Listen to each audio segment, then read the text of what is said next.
जय हिंद वंदे मातरम दोस्तों स्वागत है તમારું ફેમસ એકેડમીની YouTube ચેનલ મિત્રો આજના વિડિયો લેક્ચરની અંદર આજે આપણે વાત કરવાની છે પોલીસ કોન્સ્ટેબલ ભરતીની શું અપડેટ છે અને પરીક્ષા ક્યારે આવી શકે છે લગભગ તમને બધાને ખબર જ હશે પણ છતાં પણ આપણે હવે કેટલો સમય બાકી રહ્યો છે ઓકે અને આટલા દિવસમાં શું કરી શકાય તેના વિશે મિત્રો આ વિડિયો લેક્ચરની અંદર ચર્ચા કરવાના છીએ અને પ્લસ આવનારી તમામ પરીક્ષાઓ ઓકે પોલીસ કોન્સ્ટેબલ છે પીએસઆઈ છે વનરક્ષકની શારીરિક કસોટી પણ લેવાવા જઈ રહી છે આ સિવાય સીસી ની મેન્સ ની પરીક્ષા પણ લેવાની છે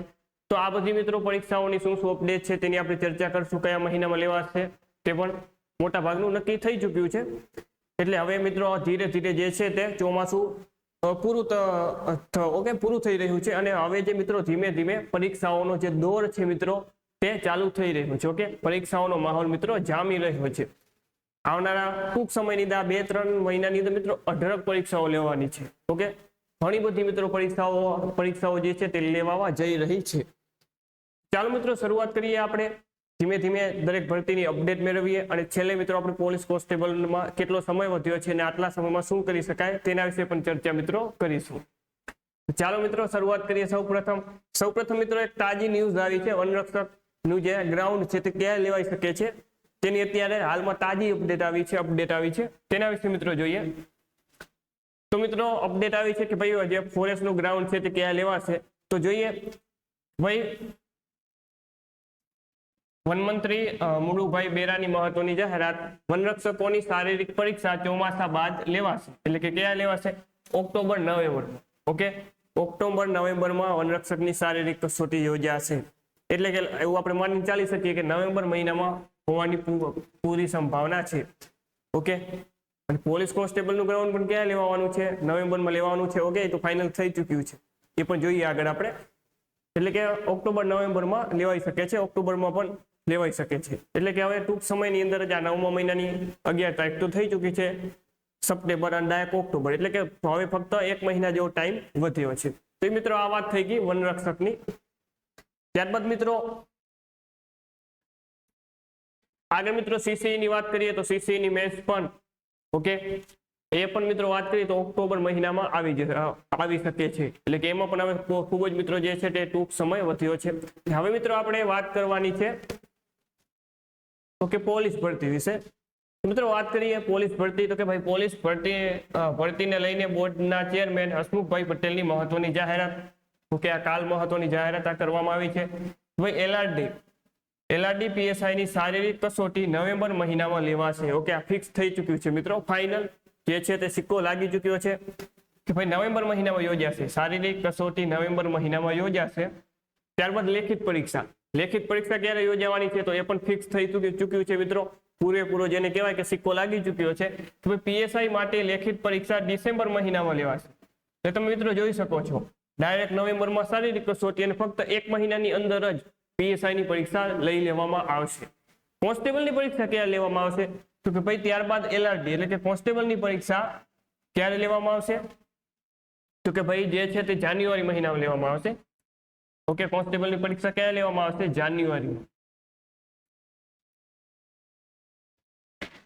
ઓકે આ ફિક્સ છે પીએસઆઈ ની ડિસેમ્બરમાં કોન્સ્ટેબલ ની જાન્યુઆરીમાં ઓકે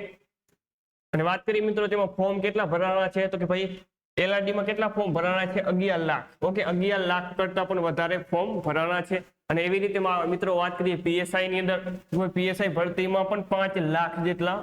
અઢળક ફોર્મ ભરવાના છે ઓકે તો મિત્રો આ વાત થઈ ગઈ અને આના સિવાય પણ મિત્રો વાત કરીએ અન્ય પરીક્ષાઓની તો એએમસી જુનિયર ક્લર્કની પણ ટૂંક સમયમાં પરીક્ષા આવવાની છે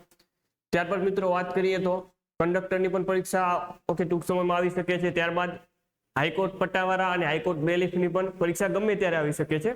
તો મિત્રો આવનારા 3-4 મહિનાની અંદર અઢળક પરીક્ષાઓ લેવા જઈ રહી છે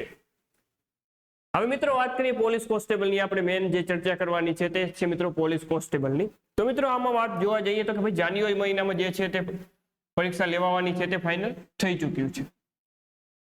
એટલે કે મિત્રો આપણી પાસે જે સમયની વાત કરીએ તો સમય લગભગ આપણે જોવા જઈએ તો મોટો સમય જોવા જઈએ તો 4 મહિના એટલે કે 120 દિવસનો હવે આપણા પાસે સમય છે ખરેખર તો 120 દિવસનો પણ નથી કારણ કે 11 તારીખ તો થઈ ચૂકી છે આ મહિનાના 19 દિવસ અને ઓક્ટોબર નવેમ્બર અને ડિસેમ્બર 90 દિવસ અને 19 દિવસ એટલે ટોટલ 109 દિવસ જ રહે, કારણ કે જાન્યુઆરી મહિનો તો લેખાય નહીં ને, જાન્યુઆરી મહિનો આવો તો આપણે રિવિઝન કરવું પડશે, અને જાન્યુઆરી મહિનામાં ગમે ત્યારે એક્ઝામ આવી શકે તો જાન્યુઆરી મહિનો ના લેખી શકાય, એટલા માટે આપણે 110 દિવસનો સમય રહ્યો છે, અથવા તો જાન્યુઆરીના એન્ડમાં પરીક્ષા લે તો મોટું જોવા જઈએ મિત્રો તો મોટો આપણા પાસે 120 દિવસનો સમય છે. તો આપણે મિત્રો જે 120 દિવસ એટલે કે 4 મહિના લઈને ચાલીએ તો ફક્ત મિત્રો આપણા પાસે હવે 120 દિવસનો સમય બાકી રહ્યો છે. તો મિત્રો શું કરી શકાય આ 120 દિવસમાં? તો આપણને મિત્રો ખબર છે કે આ પરીક્ષાની અંદર 3 વિષય જે છે તે ખૂબ જ વેટેજ ધરાવે છે અને તેના રોકડા માર્ક્સ પણ આવી શકે એમ છે. તો એ વિષય મિત્રો કયા છે? તો એ છે મિત્રો મેથ્સ, બીજો વિષય છે મિત્રો રીઝનિંગ, અને ત્યારબાદનો મિત્રો જે વિષય છે તે છે મિત્રો ગુજરાતી. આ જે મિત્રો 3 વિષય છે તે ખાસ અગત્યના છે. ઓકે, આનું વેટેજ મિત્રો વાત કરીએ તો ગણિત પણ 30 માર્ક્સનું પૂછાવાનું છે, રીઝનિંગ તો કે 30 માર્ક્સનું, અને ગુજરાતી 20 માર્ક્સનું. અને ગુજરાતીમાં તો મિત્રો એવું છે કે ફક્ત જે ફકરા ઉપરથી જવાબ આપવાના છે. ઓકે, અને ત્યારબાદ ગણિત અને રીઝનિંગ છે 30 માર્ક્સનું. ટોટલ મિત્રો વાત કરીએ તો અહીં 80 માર્ક્સ. ઓકે, 80 માર્ક્સ રોકડા આવી શકે છે એમ છે. ઓકે, તો આનો પર મિત્રો વિશેષ ફોકસ કરી શકાય છે. તો ગણિત, ગુજરાતી અને રીઝનિંગ ઉપર મારા ખ્યાલ મુજબ આપણે ફોકસ કરવું જોઈએ. અને ત્યારબાદ પણ ઘણા બધા સારા એવા વિષય છે, જેમ કે ઇતિહાસ છે તો એ પણ 15-20 માર્ક્સનું પૂછાતો હોય છે. ગઈ પોલીસ કોન્સ્ટેબલની ભરતીમાં પણ ઇતિહાસ છે તે લગભગ 18 થી 20 માર્ક્સનું પૂછાયું હતું. એવી રીતે ભૂગોળ પણ 18-20 માર્ક્સની પૂછાઈ હતી. બંધારણના પણ સારા એવા ક્વેશ્ચન હતા. તો આ બધા વિષય પણ છે, પરંતુ હવેનો જે નવો સિલેબસ આવ્યો છે એમાં આ 3 વિષય ખૂબ અગત્યના મિત્રો રહેવાના છે. ઓકે, આમાંથી આપણે સારા એવા માર્ક્સ કવર કરી નાખીએ તો જીએસમાં વાંધો ના આવે. ઓકે, અને મિત્રો આના માટે આપણી એક સરસ મજાની સિરીઝ ચાલુ થઈ ચૂકી છે. આપણે ભારતના ઇતિહાસથી શરૂઆત કરી છે. એમાં એકદમ જેને કહેવાય કે પોલીસ કોન્સ્ટેબલના ટોપિક વાઇઝ જે ટોપિક છે, ઓકે, એના વાઇઝ આપણે સિરીઝ ચાલુ કરી નાખી છે. જેમાં સૌપ્રથમ આપણે ઇતિહાસથી શરૂઆત કરી છે. એમાં પહેલો ટોપિક છે હડપ્પી સભ્યતા, બીજો ટોપિક છે વૈદિક સંસ્કૃતિ, ત્રીજો ટોપિક જૈન ધર્મ અને બૌદ્ધ ધર્મ, ચોથો ટોપિક છે મિત્રો ગણરાજ્યો અને પ્રથમ મુઘલ સામ્રાજ્ય. આટલા ટોપિક આપણે કવર કરી ચૂક્યા છીએ. ઓકે, અને હવે આપણે તમામ વિષય શરૂઆત કરશું. જેવો આપણો ઇતિહાસ વિષય પૂરો થાય ત્યારબાદ આપણે ગણિત પણ ચાલુ કરી દેશું. તો મિત્રો આ હતી પોલીસ કોન્સ્ટેબલની ભરતી વિશે વાત. ઓકે, ક્યારે પરીક્ષા લેવાની છે, કેટલો સમય છે, ઓકે, શારીરિક કસોટી ક્યારે લેવાશે, લેખિત પરીક્ષા ક્યારે લેવાશે, કેટલા ફોર્મ ભરવાના છે, તમામ માહિતી મિત્રો તમને હવે મળી ચૂકી હશે. તો બધું આમાં મિત્રો એકદમ જેને કહેવાય કે એકદમ બધું ક્લિયર છે. ઓકે, તો મિત્રો ફરીથી મળીએ નવા વિડીયો સાથે. ત્યાં સુધી જય હિન્દ, વંદે માતરમ.